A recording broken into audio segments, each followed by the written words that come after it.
안녕하세요. 반갑습니다. 말씀을 사모하는 여러분, 여러분의 마음과 생각이 하나님이 바라보시는 것과 하나님의 마음에 품는 것과 같기를 간절히 소망합니다. 주님과 더불어 동행하는 여러분 되시기를 바랍니다. 오늘은 33장 한 장의 말씀을 묵상하게 되겠는데, 여기엔 주로 므낫세라고 하는 사람의 내용과 그의 아들 아몬에 관한 말씀입니다. 므낫세는 좀 특이한 왕이죠. 므낫세는 히스기야라고 하는 정말 하나님을 전심으로 사랑했고 하나님의 말씀대로 평생을 살았던 그 정말 하나님 앞에 충성한 그 히스기야라고 하는 사람, 종교 개혁을 단행하고 정말 전 이스라엘 백성들을 다 흔들어 깨워서 하나님을 예배하게 하고 각 지역에 있는 산당들을 다 제거하고 그러면서 하나님 앞에 그 생명의 연장을 15년이나 받았던 그런 표적과 기사가 나타났던 사람이 히스기야입니다. 그런데 그 히스기야의 아들 므낫세가 12살의 왕이 되는데 그 므낫세가 이스라엘 전 역사, 그러니까 유다의 전 역사 가운데 가장 극심한, 가장 극렬한 우상 숭배를 합니다. 그런데 그것도 짧게 뭐 몇 년 왕 노릇하다가 관두는 것도 그것도 영향이 큰데, 그는 최장 55년이라고 하는 통치를 합니다. 그러니까 그가 그렇게 오랜 세월 우상 숭배하면 나라가 어떻게 되겠습니까? 참 나라가 국운이 기울어지게 되죠. 그래서 열왕기 상하에서는 므낫세라고 하는 사람 때문에 유다가 결정적으로 망하게 되는 단서를 제공했다라고 말씀하시고, 하나님의 마음이 므낫세 때문에 다 돌아섰다라고 말씀하고 있습니다. 또 실제로 그렇습니다. 그는 어떤 우상을 숭배했습니까? 우상이란 우상은 모두 끌어들였습니다. 바알과 아세다롯, 남성과 여성신, 중동에서 가장 흔하게 섬기는 그 신들은 말할 것도 없거니와 일월성신을 비롯해서 자녀들을 불태워 제물로 드리는 그런 악한 짓까지 벌인 사람, 그리고 점과 요술, 이 점술과 요술까지도 끌어들여서 하나님이 가장 싫어하는 일을 앞장서서 했던 사람, 신접하고 또 박수까지 불러들인 사람이 이게 바로 므낫세입니다. 그러니 하나님이 얼마나 진노하셨겠습니까? 하나님 보실 때에 이 므낫세라고 하는 사람이 우상 숭배하는 정도가 어느 정도냐면, 하나님께서 이스라엘 자손 앞에서 멸하신 모든 나라들보다 더 심했다, 더욱 심했다라고 말해주고 있습니다.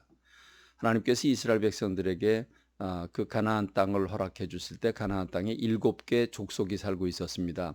그 족속을 진멸하라고 한 이유는 그들이 우상 숭배하였기 때문입니다. 그런데 그들보다 더욱 심하게 우상 숭배를 했으니 어찌 하나님의 진노의 채찍이 없겠습니까? 그렇습니다. 하나님께서 므낫세와 그의 백성에게 이르셨으나, 곧 회개를 촉구하고 돌아서기를 바라셨으나 그들이 듣지 않으므로 아수르라고 하는 나라가 와서 치게 되었다. 그래서 므낫세를 쇠사슬로 결박하고 바벨론으로 끌고 갑니다. 근데 여러분, 놀라운 일이 반전이 생기게 되죠. 이게 역대상하와 열왕기상하의 다른 점인데, 이 역대상하에서는 이렇게 얘기를 합니다. 이 므낫세라고 하는 사람이 이스라엘 전 유다 역사 가운데 가장 극렬하게 우상 숭배를 했는데, 그가 환난을 당하여 그의 여호와께 간구하고 그의 조상들의 하나님 앞에 크게 겸손하여 기도하였으므로 하나님이 그의 기도를 받으시며 그의 간구를 들으시사 다시 왕 위에 앉게 하심에 므낫세가 그제서야 여호와께서 하나님이신 줄을 알았더라 그랬습니다. 그러니까 12살의 왕이 되었지만 그는 하나님이신 줄을 몰랐던 겁니다. 여기에서 좀 이해가 안 가죠. 히스기야가 나라 전체를 우상 숭배를 다 타파하고 종교 개혁을 실시하고 잃었던 모든 예배들을 다 회복시켰는데 어째서 아들 교육은 못 시켰을까 하는 겁니다. 이게 참 내 마음대로 안 되는 게 자녀들의 교육이라고 하지만 결국 히스기야가 다 잘했지만 자녀 교육을 시키지 못했습니다. 어쩌면 너무 강하게 하다 보니까 거기에 대한 억하심정이 생겨서 그래서 12살 왕이 될 때 그는 사춘기를 겪으면서 반항적으로 아버지가 버렸던 것들을 다 되찾아서 다시 우상 숭배를 했는지 우리가 그건 알 수가 없습니다. 어쨌든 그는 환난을 당해서 하나님 앞에 크게 회개하고 겸손함으로써 하나님께서 회개하는 사람을 또 받아주시는 하나님 아니십니까? 그러므로 그를 다시 받으셔서 왕위에 앉게 하셨다. 돌아와서는 우상을 다 타파했다 하는 말씀을 주고 있습니다. 그는 하나님의 마음이 이미 벌써 많이 기울어지셨죠. 므낫세의 아들 아몬도 하나님 보시기에 악을 행하였다라고 말해주고 있습니다. 그리고 아버지가 그 환난을 당해서 겸손한 것처럼 그렇게 겸손하지 않았다. 그래서 더욱 범죄했다. 그래서 그의 신하가 반역하여 왕을 궁중에서 죽였다. 그래서 2년밖에 통치를 못했다고 말씀하고 있습니다. 이제 이러한 모습들을 보면서 지도자의 영향이 얼마나 큰지를 알 수가 있죠. 유다와 예루살렘 주민이 므낫세의 꾀임을 받고 악을 행한 것이 그 원주민보다 더했다라고 말씀하고 있는데 지도자들이 앞장서 있는 사람들이 참 잘해야 된다라고 하는 것을 다시 한번 깨닫게 됩니다.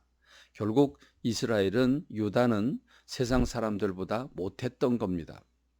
그러니까 하나님이 유다라고 하는 나라를 세워서 이 아브라함의 후손을 통해서 세계 만방에 하나님을 믿는 사람들이 이런 복을 받는다는 걸 모델로 보여주시기 위해서 이스라엘을 부르셨는데 그들이 세상 사람들보다 더 못했으니 무슨 영광이 돌려지겠습니까? 혹시 오늘 우리가 하나님 보시기에 세상 사람보다 더 못한 건 아닐까 돌아보는 우리가 되기를 간절히 소망합니다. 오늘 말씀과 더불어 살면서 하나님의 영광 드러내는 여러분 되시기 바라고 내일부터 여러분 우리의 영혼을 돌아보면서 주님의 인품을 닮아가는 경청과 공감 치유 프로그램을 시작합니다. 저는 우리 모든 교우들이 다 받기를 원합니다만은 시간이나 여러 가지 상황이 다 어려울 겁니다. 그러나 그럼에도 불구하고 여러분들이 열린 마음으로 참여해 주시면 여러분들에게는 정말 변화와 어마어마한 그 여러분이 주님을 닮아가는 은총의 길이 열리게 되는 줄로 믿습니다. 여기에 참여해 주시는 여러분들이 되길 간절히 부탁을 드립니다. 감사합니다. 오늘 말씀 뵙겠습니다.